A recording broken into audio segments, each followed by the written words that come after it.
Y mi propio hijo, mirándome a los ojos, dijo, «Ese viejo no entiende nada». No discutí, pero al día siguiente tomé una decisión que dejó a todos sin palabras. Amigos, si alguna vez han sentido que las personas que más aman los menosprecian, quédense hasta el final, porque lo que pasó después es algo que nunca imaginé vivir. Suscríbanse y díganme desde qué ciudad me acompañan.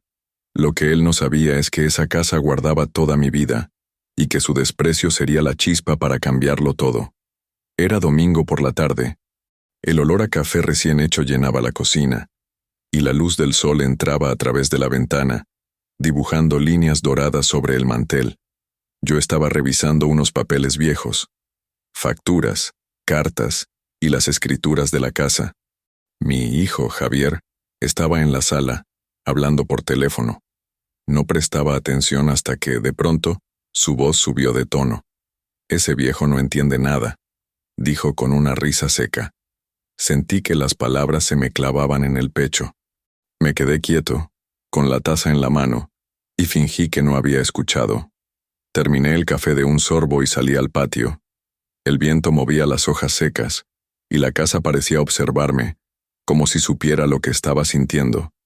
Esa casa no era solo ladrillos y cemento, era el lugar donde había criado a mi hijo, donde había pasado los mejores y peores momentos de mi vida.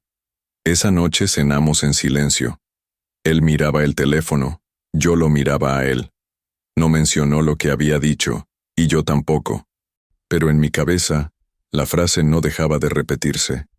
Cuando se fue a dormir, me quedé en la mesa, iluminado solo por la lámpara del comedor. Abrí la carpeta con los documentos de la casa. Allí estaban las escrituras, las pruebas de cada pago, cada sacrificio. Ese viejo no entiende nada. La frase volvió a sonar en mi cabeza como un martillo. Y entonces lo decidí. A la mañana siguiente, antes de que Javier se levantara, llamé a un viejo amigo, Luis, corredor de bienes raíces. «Quiero vender la casa», le dije. «¿Estás seguro, Ernesto?», preguntó sorprendido. «Esa casa es tu vida. Más que nunca. Y rápido». Colgué el teléfono y me senté con el café. Afuera, el barrio seguía su rutina, pero para mí todo había cambiado. No era solo por la ofensa. Era porque había entendido que mi hijo ya no me veía como un hombre, sino como un estorbo. Y si él pensaba que yo no entendía nada, estaba a punto de demostrarle lo contrario. Luis me llamó al mediodía. «Tengo un comprador interesado», dijo. «Es un hombre que busca mudarse rápido. Podríamos cerrar en menos de 2 semanas. 2 semanas. El corazón me dio un vuelco. Era más rápido de lo que esperaba, pero esa velocidad me convenía. Cuanto menos tiempo hubiera para que Javier se enterara, mejor. «Hazlo», respondí sin dudar. Colgué y me quedé mirando la taza vacía. No me temblaban las manos, pero por dentro sentía un torbellino. No era rabia pura. Era algo más. Una mezcla de tristeza, cansancio y una determinación que no había sentido en años. Esa tarde, Javier llegó con bolsas de supermercado. Las dejó en la encimera sin mirarme. «Compré lo que hacía falta», dijo, como si con eso compensara todo. Lo observé en silencio. Era mi hijo, sí, pero ya no era el muchacho que pedía mi ayuda para armar un mueble o cambiar una llanta. Ahora apenas me dirigía la palabra, y cuando lo hacía, era con un tono distante. «Gracias», respondí. Mientras guardaba las bolsas, él recibió un mensaje y se echó a reír. «Mañana me voy a pasar el día con unos amigos. No me esperes para comer». Solo asentí. Y en ese momento entendí que ni siquiera notaría mi ausencia, hasta que fuera demasiado tarde. Esa noche, revisé de nuevo los documentos. Firmar la venta no era solo entregar la casa, era cerrar un capítulo de mi vida. Y aunque me doliera, sabía que tenía que hacerlo. Al día siguiente, Luis vino con el comprador, un hombre de mediana edad, de apretón de manos firme y mirada directa. «Me gusta», dijo, recorriendo las habitaciones. «Tiene historia. Si supiera cuánta», pensé. Negociamos rápido. El comprador ofreció una cifra justa, y yo acepté. El trato estaba hecho. Firmaríamos en una semana. Cuando se fueron, caminé por cada habitación. El eco de mis pasos me recordaba que pronto ya no serían míos. En la sala, vi el sillón donde me sentaba a leer cuando Javier era niño y se dormía sobre mis piernas. En la cocina, imaginé las cenas con su madre, las risas, los silencios. Esa noche, mientras Javier veía televisión en su cuarto, yo empecé a empacar. Guardé primero los álbumes de fotos, las cartas antiguas y algunos libros. Todo lo demás no importaba tanto. Al tercer día, Javier notó las cajas en el pasillo. ¿Qué es todo esto?, preguntó frunciendo el ceño. Cosas que ya no necesito tener a mano. Respondí sin dar más explicaciones. Él me miró, desconfiado, pero no insistió. Y eso me dio una ventaja. Seguía sin imaginar lo que estaba a punto de pasar. Cada noche empaqué un poco más. Cada mañana me despertaba con una mezcla de miedo y alivio. Miedo por la reacción que tendría. Alivio porque pronto no tendría que escuchar otra frase como, ese viejo no entiende nada. El día antes de la firma, me levanté antes del amanecer. Preparé café, me senté en la cocina y escuché el silencio. Afuera, el barrio se desperezaba lentamente, ajeno a mi decisión. Cuando Javier bajó, yo ya estaba vestido para salir. Hoy tengo que hacer unos trámites, le dije. Vuelvo tarde. No me miró. Solo asintió y siguió con su desayuno. Ese fue el último día que vi la casa como mía. El día de la firma llegó más rápido de lo que pensaba. Me encontré con Luis y el comprador en la notaría. Los documentos estaban listos, las cifras acordadas. Tomé la pluma, respiré hondo y firmé. Unas cuantas firmas, y toda una vida cambiaba de dueño. Luis me dio una palmada en el hombro. Listo, Ernesto. En unos días tendrás el dinero en tu cuenta. Caminé de regreso despacio, como si quisiera grabar cada calle, cada esquina, antes de que todo cambiara. Al llegar, Javier estaba en la sala, mirando su teléfono. No se dio cuenta de que yo traía un sobre con copias de la venta. ¿Dónde estabas?, preguntó sin apartar la vista de la pantalla. Resolviendo asuntos, respondí. Lo observé un momento. No era el momento de decirle nada.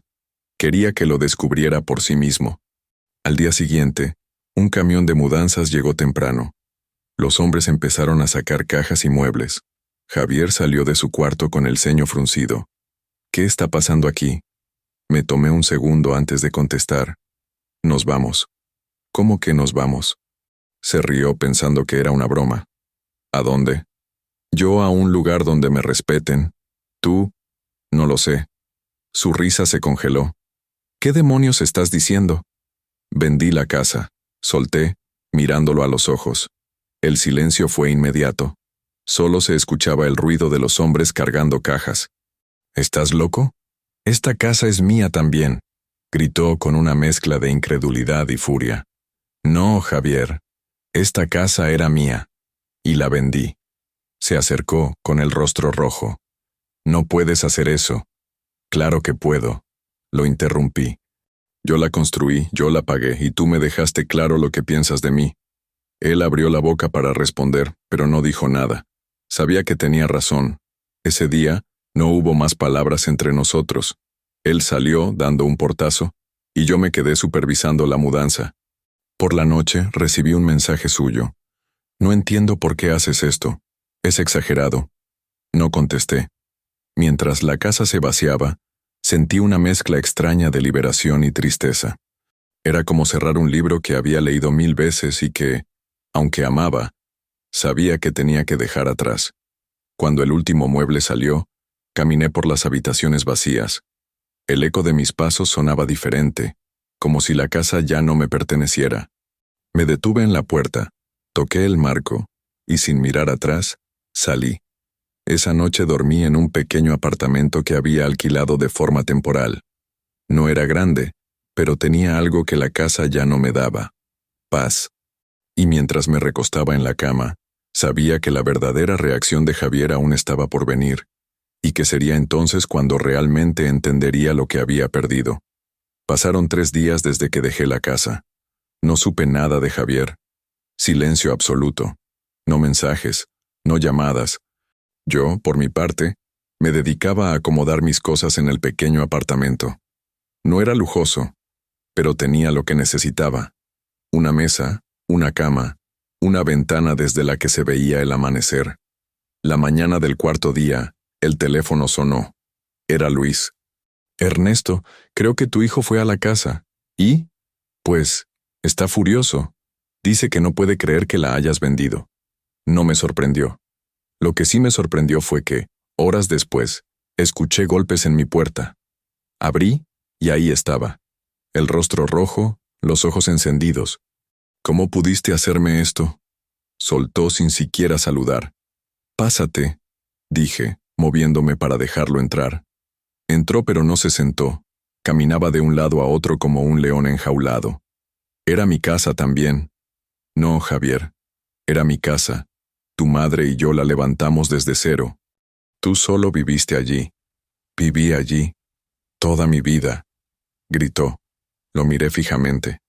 Y en todo ese tiempo, jamás pensé que un día me dirías que ese viejo no entiende nada. Se quedó quieto. Bajó la mirada por un segundo, pero enseguida volvió a alzar la voz. No quise decirlo así. Fue un momento de enojo. Un momento de enojo que me mostró exactamente cómo me ves. Se sentó finalmente, pero con los codos apoyados en las rodillas, la cabeza entre las manos. No pensé que lo tomarías tan en serio. Claro que no lo pensaste. Ese es el problema, Javier. Nunca piensas en lo que tus palabras provocan. Guardó silencio. El único sonido era el reloj de pared. Pasaron minutos eternos. ¿Y ahora qué? Preguntó al fin. Ahora tú decides. Yo ya tomé mi decisión. ¿Decisión? ¿De dejarme sin casa? De dejarte con la oportunidad de hacer algo por ti mismo. Me miró como si no entendiera nada. Y quizá no lo entendía. Todavía. Tengo dónde quedarme, pero... Hizo una pausa. No puedo creer que hayas llegado a esto. Yo sí lo creo, le respondí. Y algún día tú también lo harás. Se levantó. Caminó hasta la puerta y se detuvo. Esto no termina aquí. No, Javier. Aquí es exactamente donde termina, dije, con calma. Salió sin cerrar del todo. Me quedé mirando la puerta entreabierta, hasta que escuché sus pasos perdiéndose por el pasillo. Esa noche, mientras cenaba solo, me pregunté si había hecho bien. No era fácil cortar un lazo tan fuerte, aunque estuviera desgastado. Pero también sabía que seguir en la misma casa, escuchando su desprecio, me habría destruido poco a poco.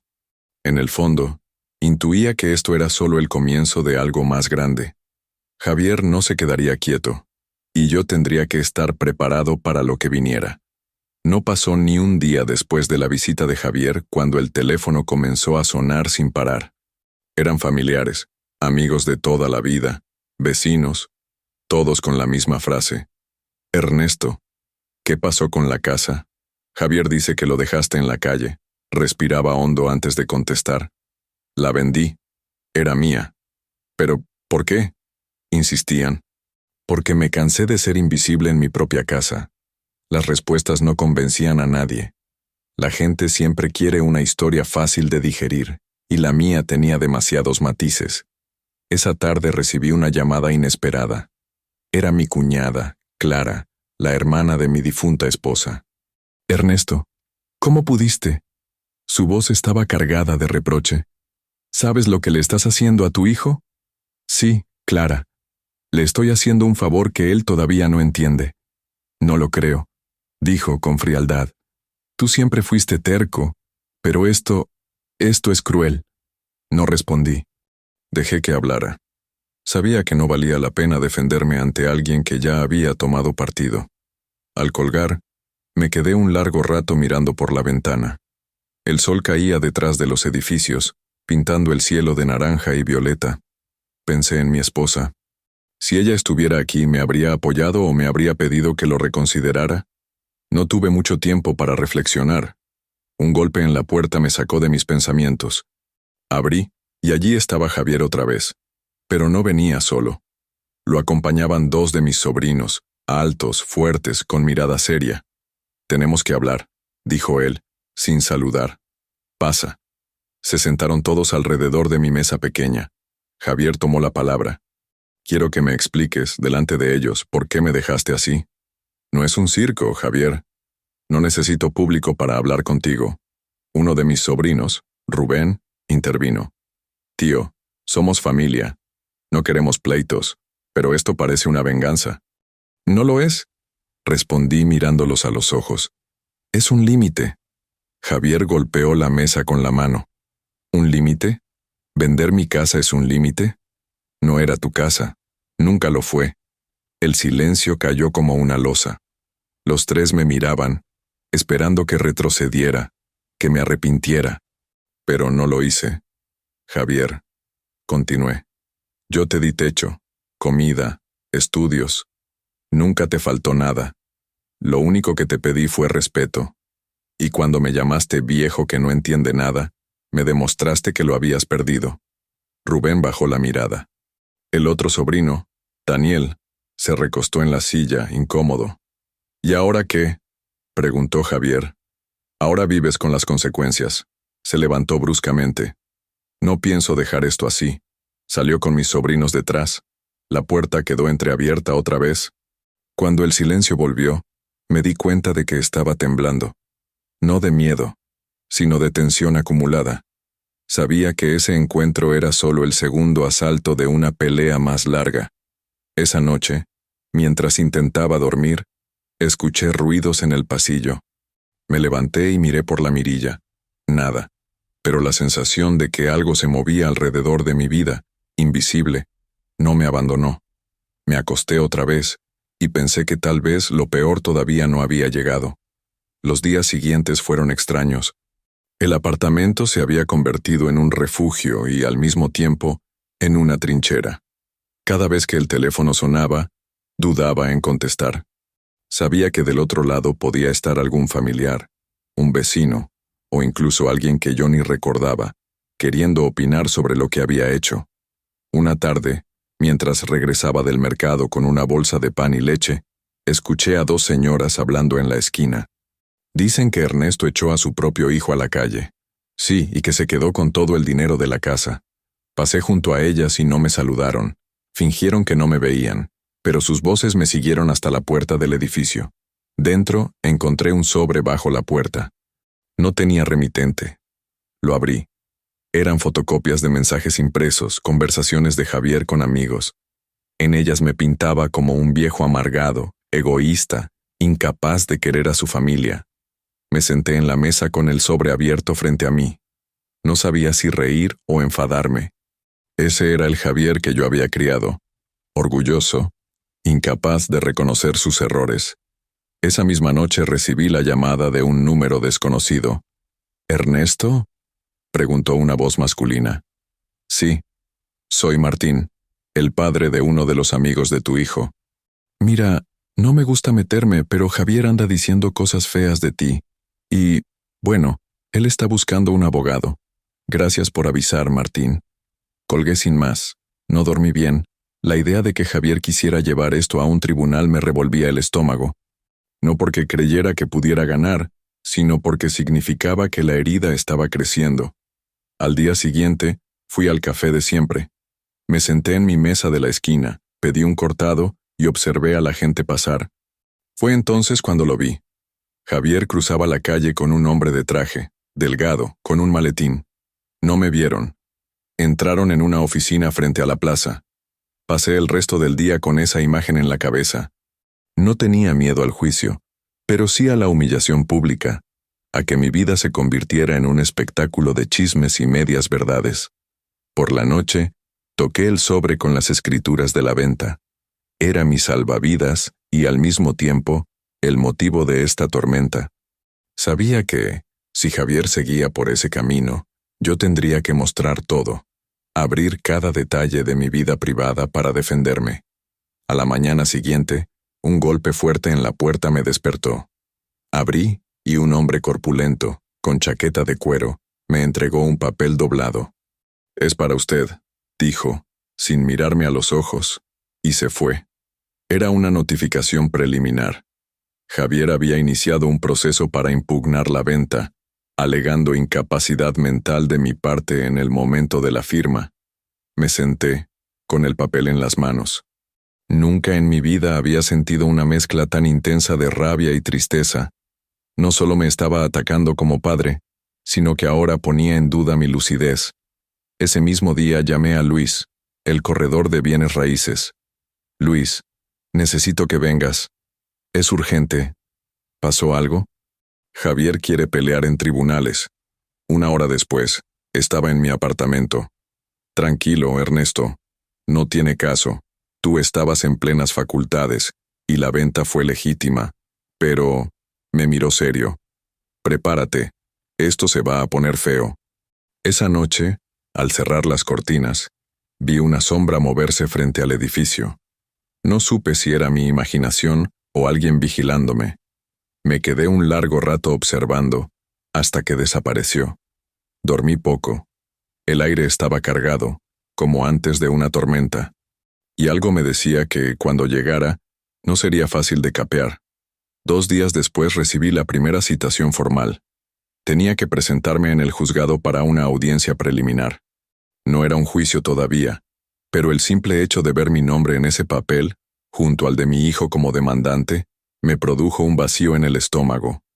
Me senté en la mesa con la carta abierta, el café aún humeante, y pensé en cómo habíamos llegado a esto. Un comentario de desprecio, una venta legal, y ahora estábamos a un paso de enfrentarnos frente a un juez. Esa tarde, fui a ver a un viejo amigo, Gustavo, abogado retirado. Le llevé la citación y todos los documentos de la venta. Ernesto, aquí no hay nada ilegal, dijo después de revisarlo todo.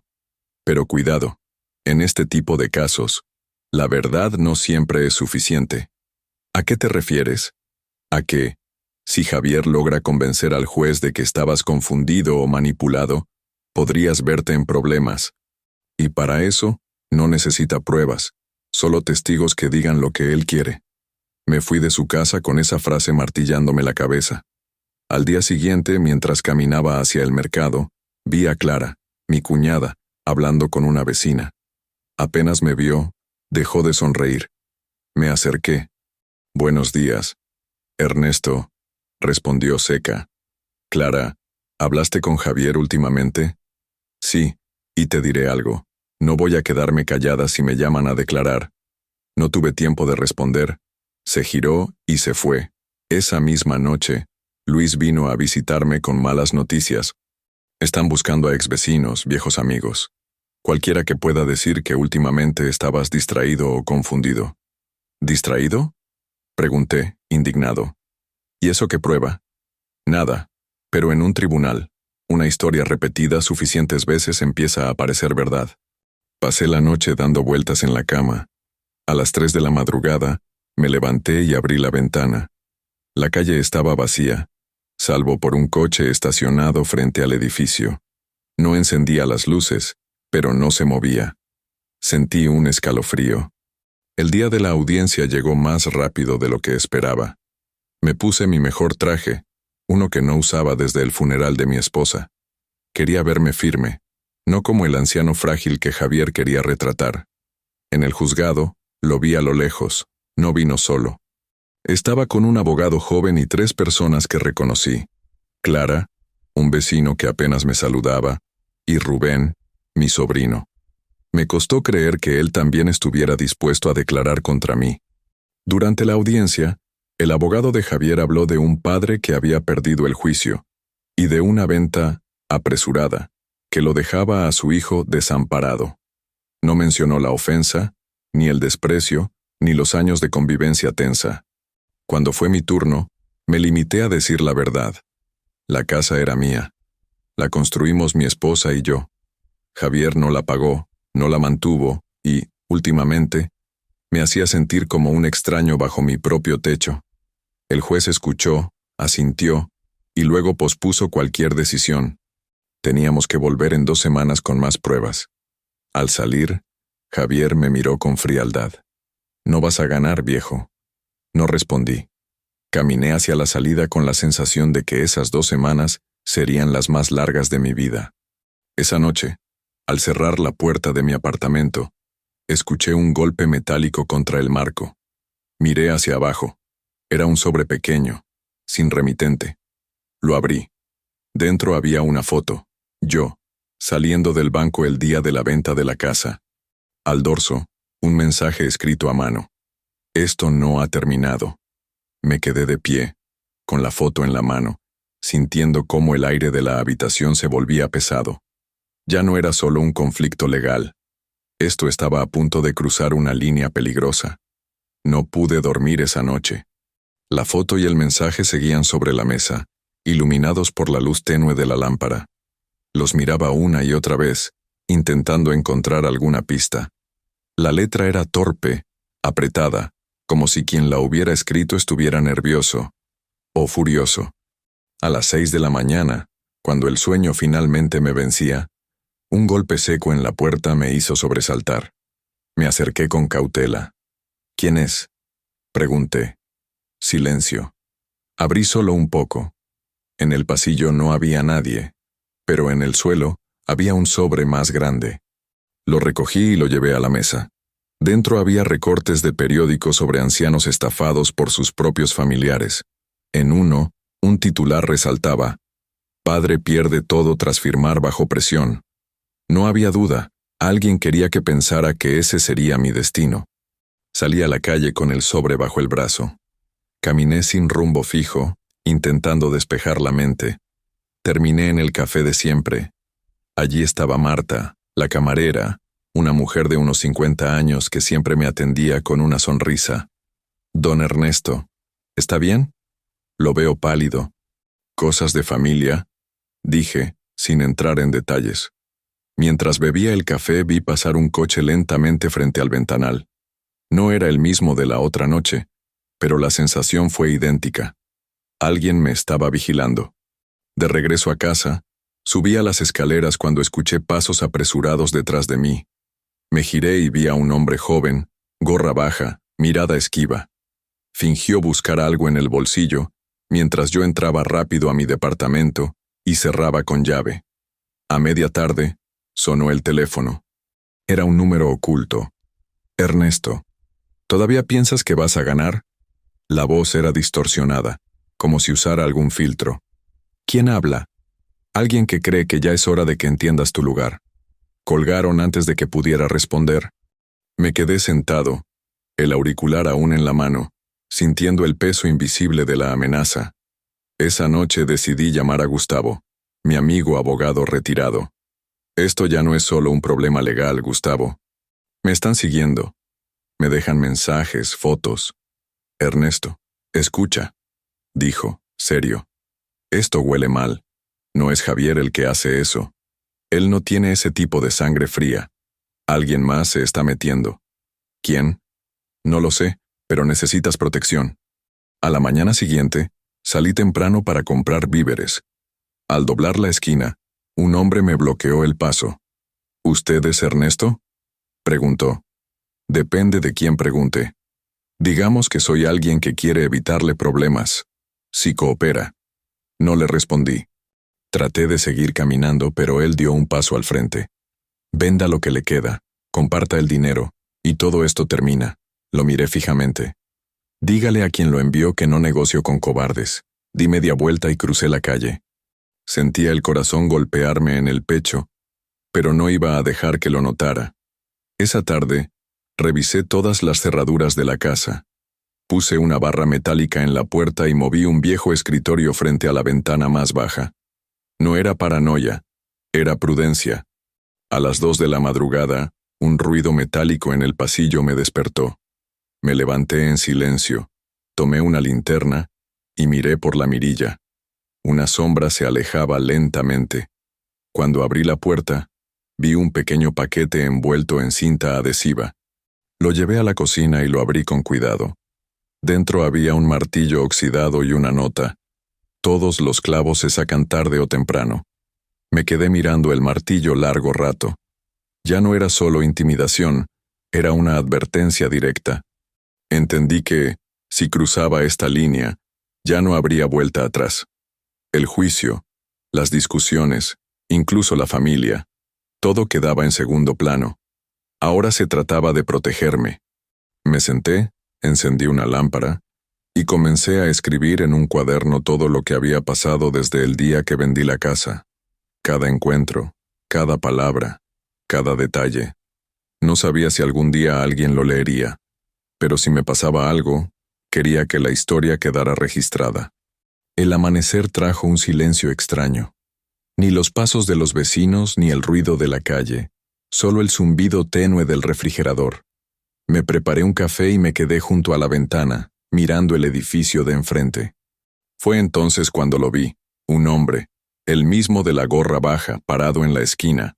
No se movía, no miraba hacia otro lado. Estaba allí para que yo lo viera.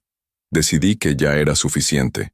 Me puse una chaqueta, agarré el cuaderno donde había anotado todo y salí. Caminé hacia él sin apartar la mirada. ¿Qué quieres?, pregunté al llegar a su lado. Yo solo cumplo órdenes. ¿De quién? No es asunto tuyo, viejo. Intentó irse, pero le agarré del brazo. Se giró bruscamente, y por un momento pensé que me iba a golpear. Pero en su lugar, sonrió de una forma que me heló la sangre. Ten cuidado, no siempre podrás salir a la calle tan tranquilo. Me soltó y se fue, perdiéndose entre la gente. Esa tarde, fui a ver a Gustavo. Esto no es solo Javier, dije, dejando el cuaderno sobre la mesa. Hay alguien más moviendo los hilos. Gustavo lo hojeó con atención. Podría ser alguien que quiere la casa o el dinero de la venta. Tal vez un conocido de Javier o un acreedor. Regresé a casa con más preguntas que respuestas. Esa noche, mientras veía las noticias, escuché un golpe suave en la ventana. Corrí la cortina. Era una piedra con un papel atado. Lo abrí y leí. Mañana, 10 a.m., en el Parque Viejo, solo. No sabía si era una trampa o una oportunidad para terminar con esto. Pasé la noche debatiéndome, hasta que decidí ir. Al día siguiente llegué al Parque Viejo con media hora de anticipación. El lugar estaba casi vacío. Unos niños jugaban a lo lejos, y una anciana alimentaba a las palomas. Me senté en un banco y esperé. A las 10 en punto, apareció Clara, mi cuñada. Caminaba con paso rápido mirando a todos lados. ¿Tú?, pregunté sorprendido. No hay mucho tiempo, dijo, sentándose a mi lado. No puedo seguir viéndote así. Clara me contó que, tras la venta de la casa, Javier se había endeudado para montar un negocio. El negocio fracasó y ahora debía dinero a gente peligrosa. Esos tipos creen que tú aún tienes parte del dinero y que Javier puede sacártelo. Por eso las amenazas, murmuré. Sí. Y si no les pagas, ellos no se detendrán. Me quedé en silencio, procesando la traición doble, la de mi hijo y la de su silencio, al dejar que otros vinieran a intimidarme. ¿Dónde está Javier ahora?, pregunté. No lo sé, pero sé quién puede saberlo. Rubén, tu sobrino. Él estuvo en todo desde el principio. Decidí ir a buscarlo esa misma tarde.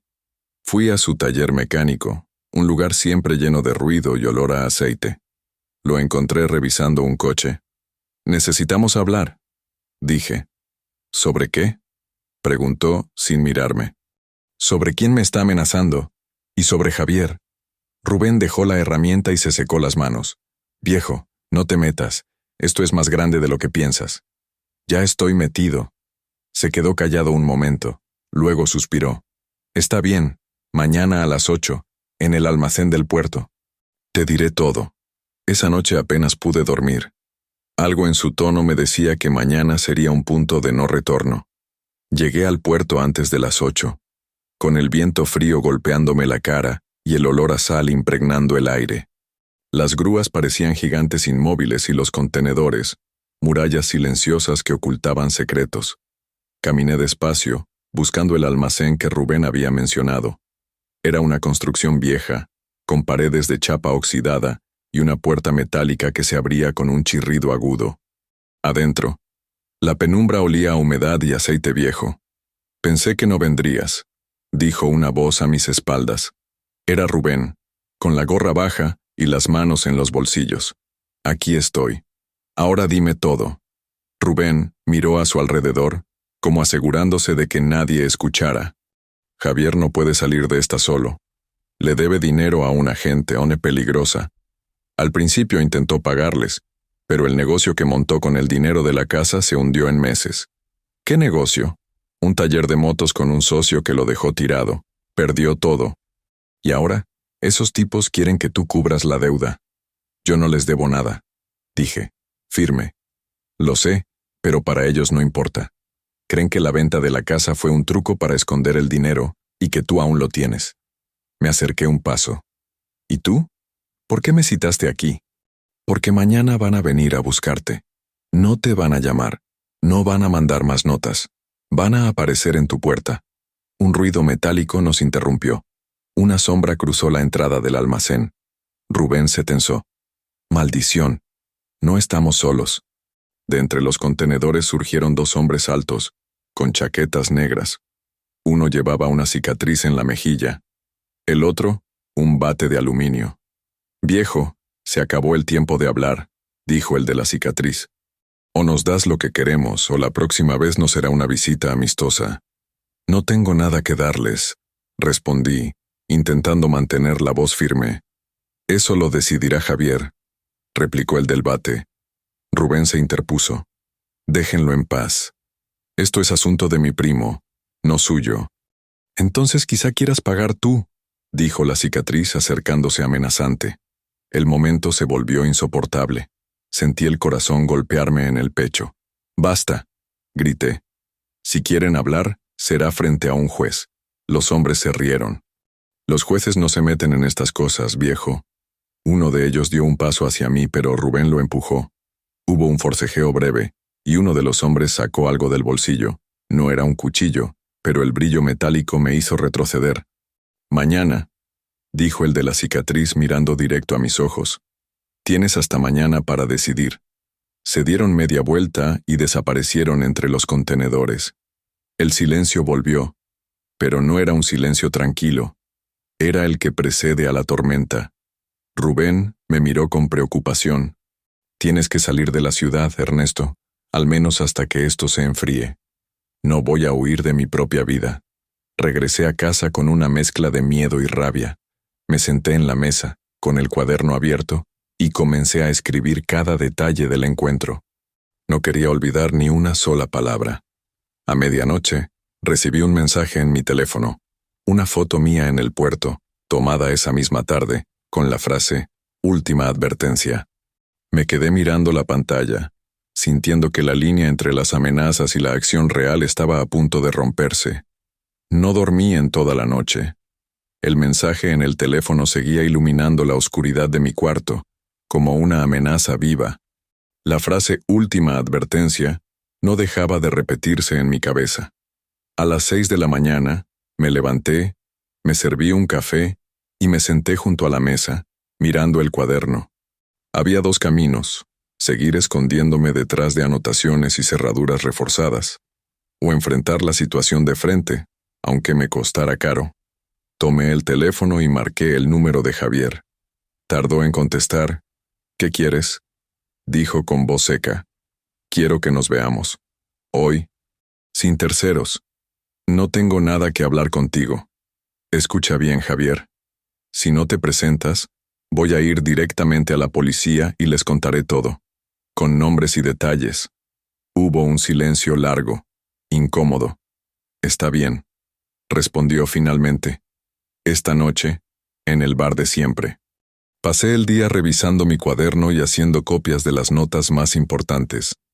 Guardé una en casa de Marta, la camarera, con una excusa. Si me pasa algo, entrégalo a la policía, le pedí. Me miró preocupada, pero no preguntó más. Cuando llegó la noche, el bar estaba medio vacío. Javier estaba en una mesa al fondo, con la mirada clavada en su vaso. Me acerqué y me senté frente a él. ¿Por qué?, pregunté, directo. No tienes idea de lo que estoy pasando. No me interesa tu deuda. Me interesa que hayas permitido que esa gente venga a amenazarme. Javier suspiró evitando mi mirada. Si no pago, me matan. ¿Y yo qué? ¿Yo no importo? Finalmente, me miró a los ojos.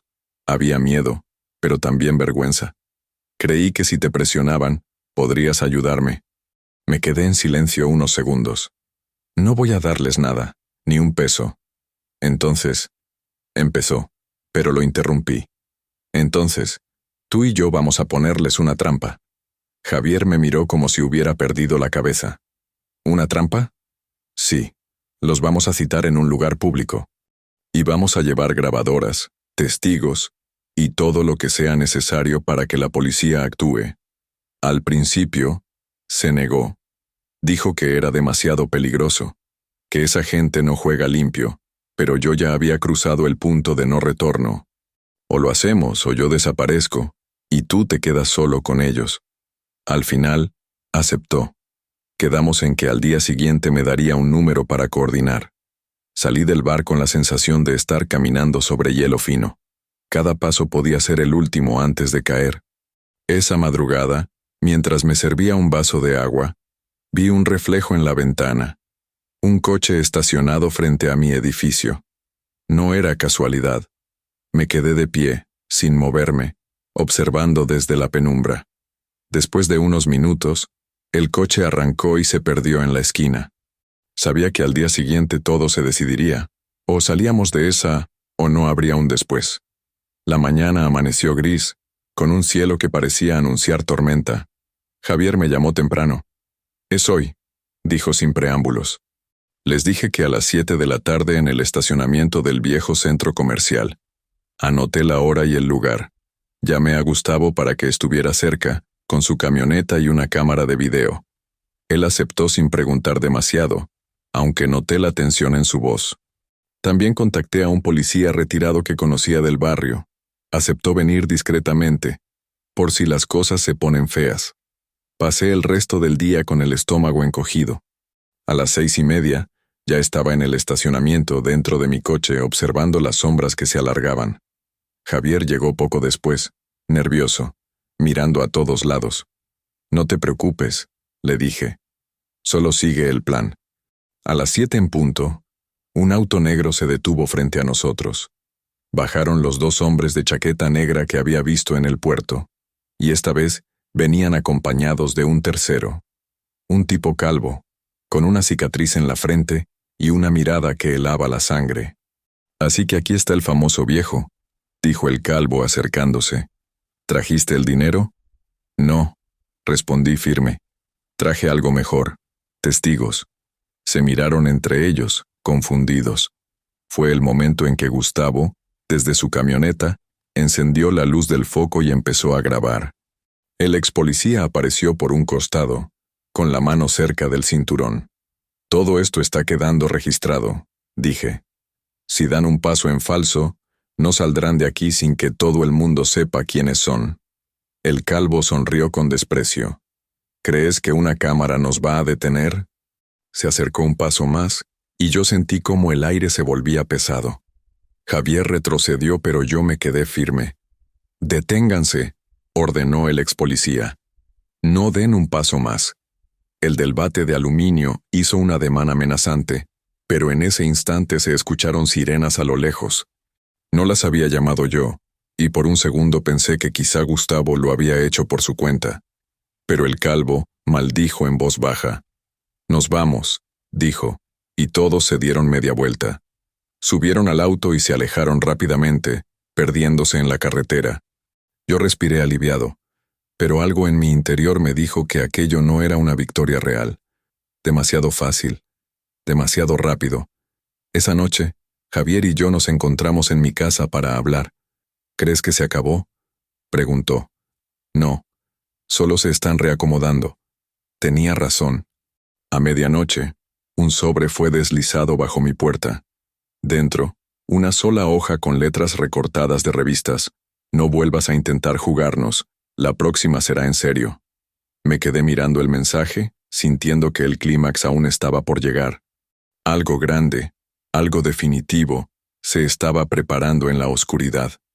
La noche siguiente intenté convencerme de que todo estaba bajo control, pero el silencio de la calle era tan profundo que parecía artificial, como si alguien lo hubiera colocado ahí a propósito.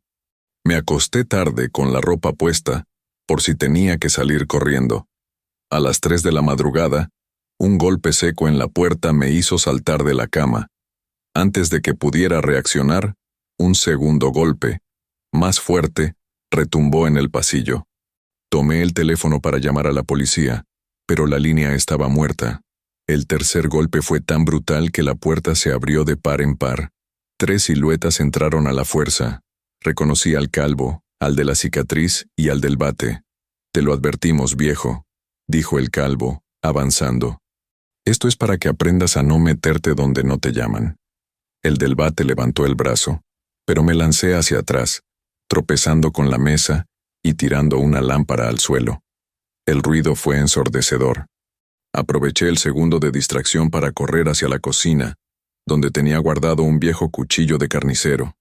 El calvo me alcanzó antes de que pudiera agarrarlo. Me empujó contra la pared y sentí el aliento agrio de su boca. «Hoy se acaba tu historia». En ese instante, un estruendo de vidrio roto llenó la habitación. Era Gustavo, que había entrado por la ventana del salón con una barra de hierro en la mano. «¡Suéltalo!», gritó, lanzándose sobre el de la cicatriz. Todo se volvió un caos. Sillas volando, golpes secos, gritos. Yo logré zafarme y finalmente agarré el cuchillo. No lo usé, pero lo levanté con firmeza, apuntando al calvo. Fuera de mi casa, ahora, por un momento, dudaron. Gustavo sangraba de la ceja, pero mantenía la barra firme. El calvo sonrió con desprecio. Escupió en el suelo y se retiró lentamente, seguido por los otros 2. «Esto no ha terminado, viejo», dijo antes de cruzar la puerta. Cuando se fueron, el silencio volvió, pero no era alivio. Era la calma antes de una tormenta mucho más grande. Gustavo me miró jadeando. «No puedes seguir aquí. No pienso huir. Entonces vamos a acabar con esto a nuestra manera». Esa frase quedó flotando en el aire, como una sentencia. Sabíamos que el siguiente paso sería definitivo.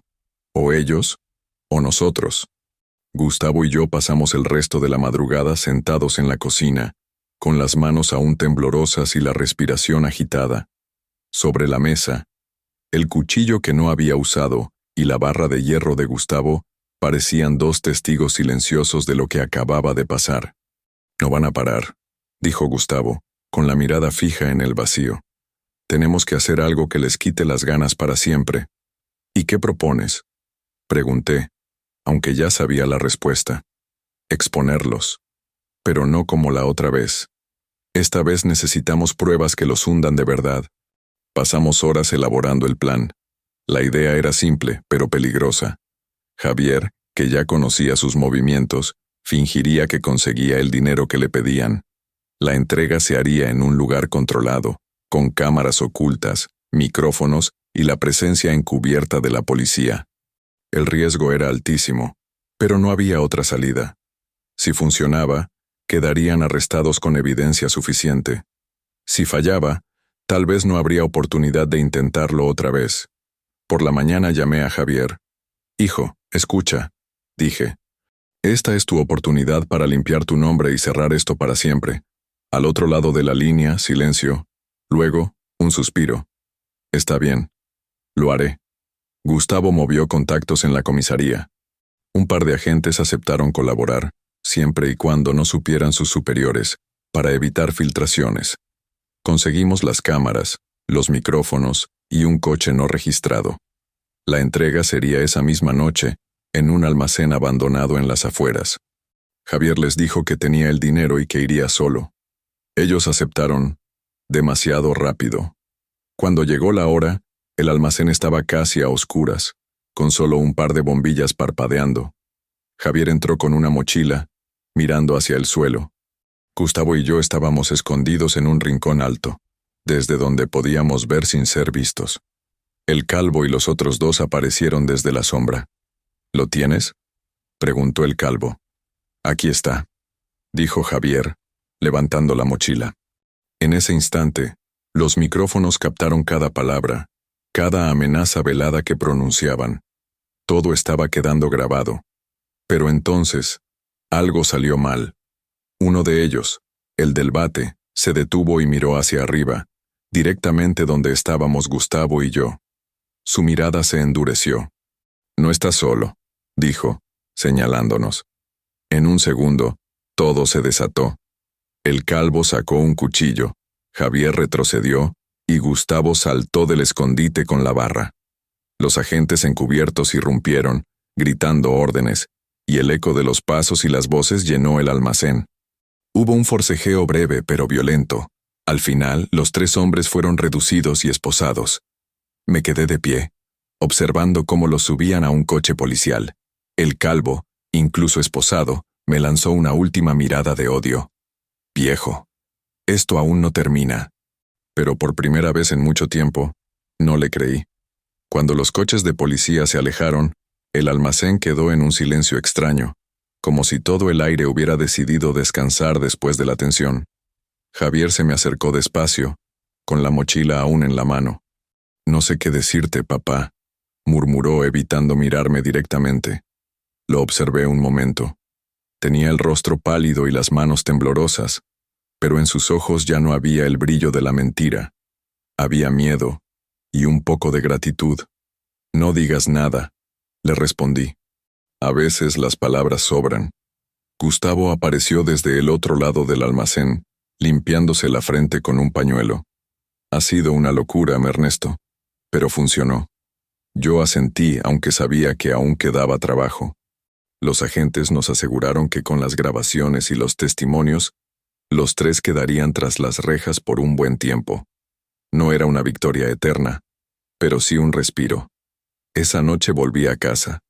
El pasillo olía a madera húmeda, y la puerta aún tenía marcas de la patada que le habían dado días atrás. Cerré con doble llave, me serví un vaso de agua y me senté frente a la mesa. El cuaderno seguía ahí, con todas las anotaciones de las últimas semanas. Podría haberlo quemado, pero no lo hice. Quise que quedara como testigo de que, incluso a mi edad, todavía era capaz de enfrentar lo que viniera. Javier me visitó 2 días después. Llevaba una bolsa con pan y café, como si quisiera recuperar un pedazo de algo que habíamos perdido. «Quiero», empezó a decir, pero se detuvo. «Quiero enmendar las cosas». No le respondí de inmediato. Lo invité a sentarse, le serví café y hablamos, no como padre e hijo, sino como 2 hombres que, de alguna manera, habían sobrevivido juntos a la misma tormenta. No fue un perdón completo, porque las heridas profundas necesitan tiempo, pero fue un comienzo. En los días que siguieron, me descubrí saliendo más a la calle, saludando a los vecinos, caminando por la plaza al atardecer. Gustavo me acompañaba a veces y siempre me decía, «Viejo, ahora que todo pasó, ¿qué vas a hacer con la casa?»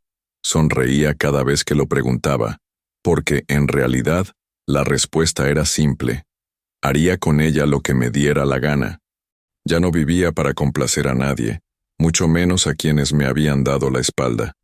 Ese fue mi mayor aprendizaje, que no hay edad para recuperar tu voz, tu lugar y tu dignidad. Si llegaste hasta aquí, quiero que me cuentes en los comentarios. ¿Alguna vez sentiste que alguien te subestimó o te dejó de lado? Quiero leer tu historia. Y si este relato te hizo reflexionar, dale like, suscríbete y dime desde qué ciudad nos acompañas. Aquí en Diarios del Abuelo, siempre hay un lugar para ti.